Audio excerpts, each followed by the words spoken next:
Hello all, কেমন আছো সবাই? আশা করি সবাই ভালো আছো। আমরা মন্দারমণিতে চলে এসেছি। আর এই যে আমার হোটেল রুম থেকে বাইরের দৃশ্যটা একবার দেখো। তোমরা বলো কেমন লাগছে? দারুণ লাগছে না? জাস্ট অপূর্ব। চোখ জুড়িয়ে যাচ্ছে, মনে হয় ঘন্টার পর ঘন্টা এখানেই বসে থাকি। এখন নামতে পারবো না, কারণ জোয়ার ভাটা আছে, একটু বাদেই আমরা যাব বিচে। এই যে চলে এসেছি আমরা সি বিচে। দেখতেই পাচ্ছ কি করছে বাবা মেয়েরা মিলে। কি আর করবে বলো, বয়সটা তো এটাই। এই সময় করবে না তো কখন করবে? আমরাও এক সময় এরকমই করেছিলাম, বিচে এসে সারাক্ষণ ঘন্টার পর ঘন্টা এই কাদামাটি নিয়ে বালি নিয়ে আমরা খেলেছি। অনেক কষ্টে এদেরকে টেনে এনেছি জানো তো। একদম কথা শুনছিল না, বলছে এবার এখানে এসে সুইমিং পুলে চান করব। যাই হোক, ওরাও করছে, ওদেরকে দেখে আমিও নেমে পড়লাম।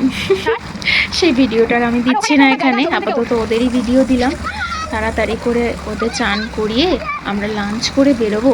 এখানে সামনে একটা ছোট্ট মার্কেট আছে, কিছু টুকটাক জিনিস কিনবো আমাদের আত্মীয় স্বজনদের জন্য। এই যে আমাদের লাঞ্চ চলে এসেছে। ভিডিওটা কেমন লাগলো? ভালো লাগলে একটা শেয়ার করে